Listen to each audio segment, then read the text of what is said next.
नमस्कार। हमारे channel Mehtaji GK में आप सभी का पुनः स्वागत है। तो दोस्तों, आज हम जीके से रिलेटेड कुछ क्वेश्चन लेकर के आए हैं और आप हमारे चैनल पर नए होंगे तो सब्सक्राइब करके बेल आइकन प्रेस कर दीजिएगा और वीडियो अच्छी लगी तो लाइक करके और अपने दोस्तों के साथ शेयर करके जाइएगा। दोस्तों चलिए वीडियो को स्टार्ट करते हैं। तो फर्स्ट नंबर क्वेश्चन आपको मिल जाती है, इनमें से कौन सी पुस्तक एपीजे अब्दुल कलाम द्वारा लिखित नहीं है? तो इसकी राइट आंसर हो जाएगी दोस्तों सी नंबर इसकी राइट आंसर हो जाएगी माई कंट्री माई लाइफ। इसकी right answer my country my life. तो इनसे रिलेटेड जितनी भी फैक्ट बनती है चलिए उनके बारे में हम बात कर लेते हैं। तो आपको ये आंसर यहाँ पे भी दिया हुआ है दोस्तों, और चलिए इनसे रिलेटेड फैक्ट हैं। लाल कृष्ण अंडवानी के द्वारा लिखित पुस्तक है दोस्तों, कौन सी पुस्तक? तो my country my life. My country my life किनके द्वारा लिखे गए? तो लाल कृष्ण अंडवानी। और जो लाल कृष्ण अंडवानी का जन्म जो हुआ था दोस्तों वह पाकिस्तान में हुआ था, और लाल कृष्ण अंडवानी एपीजे अब्दुल कलाम के अध्यक्ष और उप प्रधानमंत्री और गृह मंत्री भी रह चुके हैं।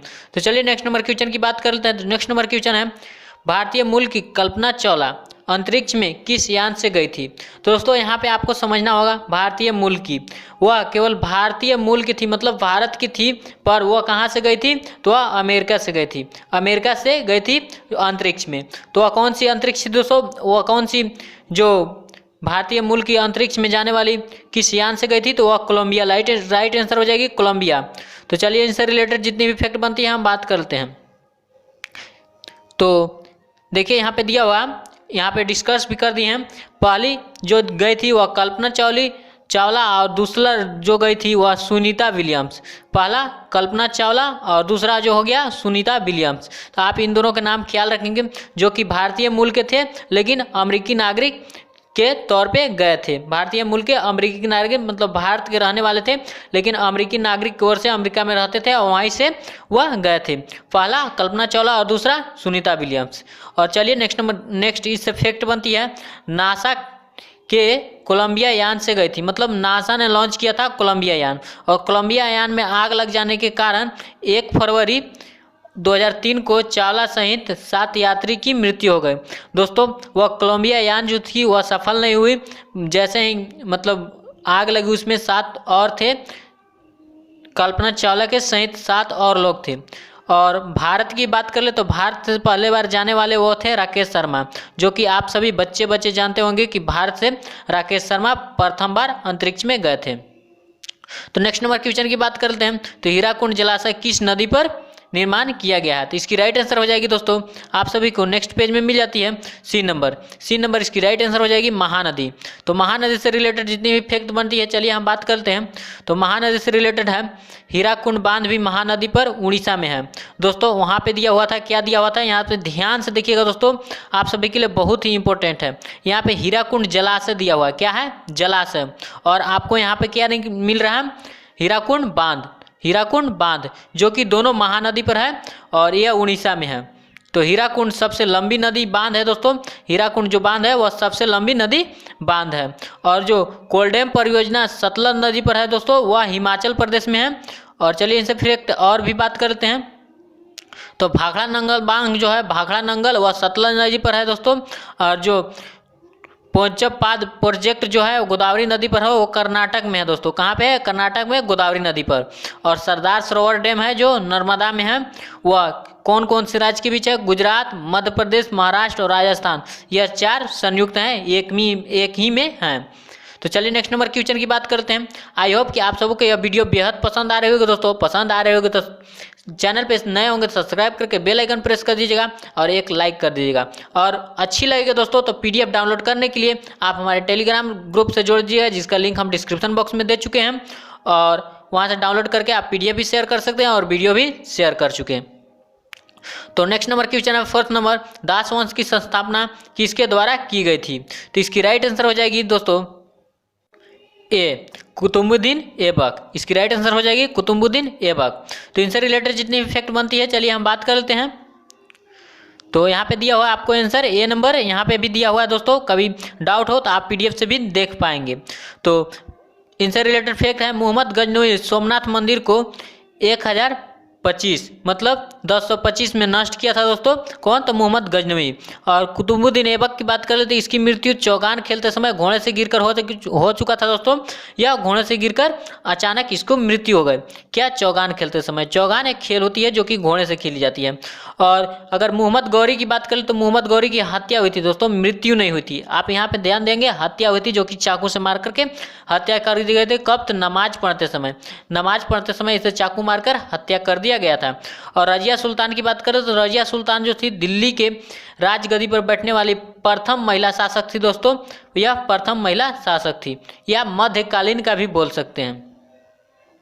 तो नेक्स्ट नंबर क्वेश्चन है, हिंदुस्तान सोशलिस्ट रिपब्लिक एसोसिएशन की स्थापना किसके द्वारा की गई थी? तो इसकी राइट आंसर हो जाएगी डी नंबर, भगत सिंह। भगत सिंह के द्वारा इसकी स्थापना की गई थी। तो इनसे रिलेटेड फैक्ट के बारे में बात करते हैं। तो मेरा जल डायरी, यह भगत सिंह का पुस्तक है दोस्तों। किसका पुस्तक है? भगत सिंह का, मेरा जेल डायरी। और हिंदुस्तान रिपब्लिक एसोसिएशन वहाँ पे दिया हुआ था दोस्तों, हिंदुस्तान सोशलिस्ट एसोसिएशन, यहाँ पे दिया हुआ है हिंदुस्तान सोशलिस्ट रिपब्लिक एसोसिएशन, जिसकी भगत सिंह के द्वारा स्थापना की गई थी। लेकिन पर यहाँ पे देखेंगे हिंदुस्तान रिपब्लिक एसोसिएशन, इसकी स्थापना 1924 में हुई थी। राम प्रसाद बिस्मिल के ने किया था, या इनके द्वारा हुआ था 1924 में। तो यहाँ पे देखें हिंदुस्तान रिपब्लिक एसोसिएशन, आप डाउट नहीं होंगे दोस्तों, आप इसे ध्यान से बारीकी से देखेंगे। और जो भीमराव बी.डी. सावरकर से दोस्तों, यह 1857 के विद्रोह में सर्वप्रथम क्या हुए थे? चलिए आगे नेक्स्ट नंबर पेज में दिया हुआ है, यह स्वतंत्रता संग्राम की घोषणा किए थे। कौन? तो सावरकर जो थे प्रथम स्वतंत्रता संग्राम की घोषणा किए थे। तो नेक्स्ट नंबर क्वेश्चन है, त्रिरत्न की अवधारणा कुछ खाली स्थान दिए हैं से संबंधित है। तो इसकी राइट आंसर हो जाएगी बौद्ध धर्म से। त्रिरत्न की अवधारणा बौद्ध धर्म से संबंधित है। तो इनसे रिलेटेड फैक्ट के बारे में बात करते हैं। तो बौद्ध धर्म का त्रिरत्न जो था बुद्ध, धम्म और संघ। बौद्ध धर्म का त्रिरत्न को बुद्ध, धम्म और संघ बोला जाता था दोस्तों। और अगर जैन धर्म की बात कर ले तो त्रिरत्न की, जैन धर्म के त्रिरत्न की तो सम्यक दर्शन, सम्यक ज्ञान और सम्यक आचरण होता था। और बौद्ध धर्म के संस्थापक की बात कर ले तो वह गौतम बुद्ध थे दोस्तों। कौन से संस्थापक? गौतम बुद्ध। और सिख धर्म के संस्थापक तो गुरु नानक थे। और पारसी धर्म के संस्थापक तो जरदुश्त थे। तो इनसे रिलेटेड इतनी सारी फैक्ट बन रही है दोस्तों, यह भी इंपॉर्टेंट है आप सबों के एग्जाम के लिए। तो आप सब इस पर बारीकी से ध्यान दे करके याद कर लेंगे और पीडीएफ भी डाउनलोड कर लेंगे टेलीग्राम से। तो नेक्स्ट नंबर क्वेश्चन है, पृथ्वी के अध्ययन को किसके नाम से जाना जाता है? तो इसकी राइट आंसर हो जाएगी दोस्तों भूगर्भ शास्त्र। इसकी राइट आंसर हो जाएगी भूगर्भ शास्त्र। तो पृथ्वी के अध्ययन को किस नाम से भी जाना जाता है दोस्तों? भी लगा हुआ है, यानी कि दो नामों से जाना जाता है। तो चलिए इनसे रिलेटेड फैक्ट बात कर लेते हैं। तो एक भूगर्भ शास्त्र है, तो इसके इनसे रिलेटेड फैक्ट हैं इनकोलॉजी। जो इकोलॉजी है, इकोलॉजी जैव एवं अजैव घटक के अध्ययन होता है दोस्तों। इकोलॉजी में जैव एवं अजैव घटक का अध्ययन होता है। और बायोलॉजी में बात कर ले तो बायोलॉजी में प्राणी विस्तृत अध्ययन होता है, मतलब प्राणी जो थे किस प्रकार से आगे बढ़ते, पीढ़ी दर पीढ़ी बढ़े, इसके बारे में बायोलॉजी में आप पढ़ पाएंगे। और बॉटनी की बात कर ले तो बॉटनी के अंतर्गत आप पढ़ सकते हैं वनस्पति के बारे में अध्ययन के। और एंथ्रोलॉजी की बात कर ले तो इसमें मानव आचरण, व्यवहार, नीति और विचार के मुद्दाओं के आधार अध्ययन को आप जान पाएंगे किसके? तो एंथ्रोलॉजी के अंतर्गत। तो नेक्स्ट नंबर क्वेश्चन है, एक सॉफ्ट की आवर्तन गति को निर्धारित करने के लिए कुछ खाली स्थान है का उपयोग किया जाता है। तो इसकी राइट आंसर हो जाएगी टैकोमीटर। टैकोमीटर इसकी राइट आंसर हो जाएगी। बी नंबर इसकी राइट आंसर हो जाएगी दोस्तों। तो इनसे रिलेटेड फैक्ट के बारे में हम बात करते हैं। तो इससे रिलेटेड फैक्ट है दोस्तों एनीमोमीटर। एनीमोमीटर जो होती है वह हवा शक्ति और गति को मापा जाता है दोस्तों एनीमोमीटर से। मतलब जब भी कभी तेजी हवा आती है तो वह एनीमोमीटर के द्वारा ही माप कर बताया जाता है कि कितना तेज हवा आया था। और स्पीडोमीटर की बात करें दोस्तों तो इससे कार, बस आदि, ट्रक आदि का स्पीड मापा जाता है। तो स्पीडोमीटर से दोस्तों आप सभी कार बाइक चलाते होंगे तो बोलते होंगे इतना स्पीड में, इससे ख्याल सकते हैं तो स्पीडोमीटर वो सब में लगे होते हैं। और अगर क्रोनोमीटर की बात कर ले तो क्रोनोमीटर से जलयान पर सही समय का पता लगाया जाता है दोस्तों। जलयान पर सही समय का पता लगाया जाता है। और एक और है जो कि टैकोमीटर द्वारा वायुयान या मोटर नाव की गति को मापने में भी काम आता है दोस्तों टैकोमीटर। तो टैकोमीटर से आपको दो मिल गए, यहाँ पे वायुयान, मोटर नाव की गति, और यहाँ पे क्वेश्चन में भी दिया हुआ था टैकोमीटर से, इसीलिए भी लगाया हुआ था यहाँ पे। तो इसकी टैकोमीटर यहाँ क्या था, सॉफ्ट आवर्तन गति को निर्धारित करने में। तो टैकोमीटर से 2 फैक्ट बने दोस्तों, आप सभी इनको भी याद कर लेंगे। तो नेक्स्ट नंबर क्वेश्चन है, महाभारत में उल्लेखित कुरुक्षेत्र नामक प्रसिद्ध युद्ध क्षेत्र खाली स्थान के निकट स्थित है। तो इसकी राइट आंसर हो जाएगी डी नंबर, अंबाला शहर। अंबाला शहर इसकी राइट आंसर हो जाएगी दोस्तों। तो इनसे रिलेटेड जितनी भी फैक्ट बनती है हम बात करते हैं। तो इनसे रिलेटेड फैक्ट है, इस युद्ध का मूलभूत कारण था क्या, तो भूमि संबंधित। भूमि संबंधित इस युद्ध का मुख्य कारण था भूमि दोस्तों, भूमि संबंधित युद्ध हुआ था। और इस युद्ध में असत्य पर सत्य का विजय दिखाया गया दोस्तों। इस युद्ध में यही एक खास बात है, असत्य पर सत्य का विजय दिखाया गया है। और यह युद्ध थी दोस्तों वह 950 BC के आसपास लड़ा गया था दोस्तों। यह युद्ध 950 BC के आसपास लड़ा गया था। यह युद्ध जो था वो 18 दिनों तक चला था, लगातार 18 दिनों तक चला था दोस्तों। तो लास्ट एवं नेक्स्ट नंबर क्वेश्चन की बात करते हैं। तो निम्न में से कौन सा देश क्षेत्रफल के अनुसार सबसे छोटा है। तो दोस्तों यह चौंकाने वाली सवाल है, आप सभी इसको बारीकी से ध्यान देंगे। तो इसकी ऑप्शन के बारे में हम जिक्र करते हैं। तो ऑप्शन है ब्राजील, भारत, कनाडा, रूस। तो यह 4 ऑप्शन मिलती है दोस्तों। इसकी राइट आंसर आप सभी को हो जाएगी भारत। भारत इसकी राइट आंसर हो जाएगी बी नंबर। तो दोस्तों इसमें कंफ्यूजन ना होंगे, निम्न में से मतलब इतना ही में से पूछा है दोस्तों। यह 4 ऑप्शन दिया है, 4 ही ऑप्शन में से पूछा है कि सबसे छोटा देश कौन सा है। यह 4 ऑप्शन से ही। और अगर सबसे छोटा देश की बात करें तो वह वेटिकन सिटी होती है। चलिए हम डिस्कस करके आप सभी को समझाते हैं।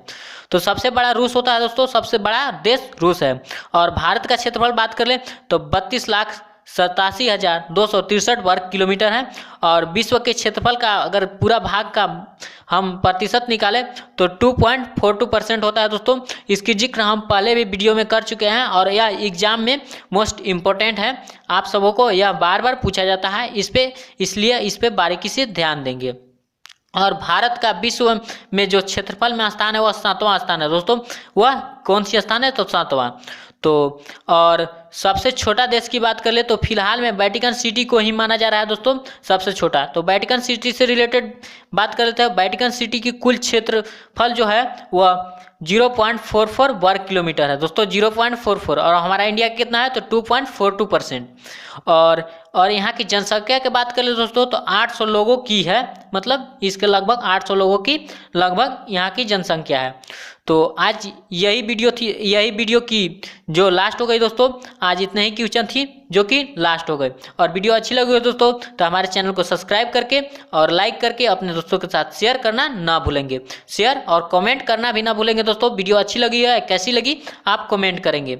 और दोस्तों अगर हमारे चैनल के नाम नहीं जानते हो तो मेहता जी के हैं, ये भी जान रहे हैं। तो दोस्तों इस प्रकार से रिलेटेड हम हर रोज़ वीडियो लेकर के आते हैं। तो आप हमारे चैनल को सब्सक्राइब कर लीजिएगा, लाइक शेयर और कमेंट भी करना नहीं भूलेंगे दोस्तों। यह चारों काम आपको करना बहुत ज़रूरी है अगर आप हमारे वीडियो को देखना चाहते हैं तो।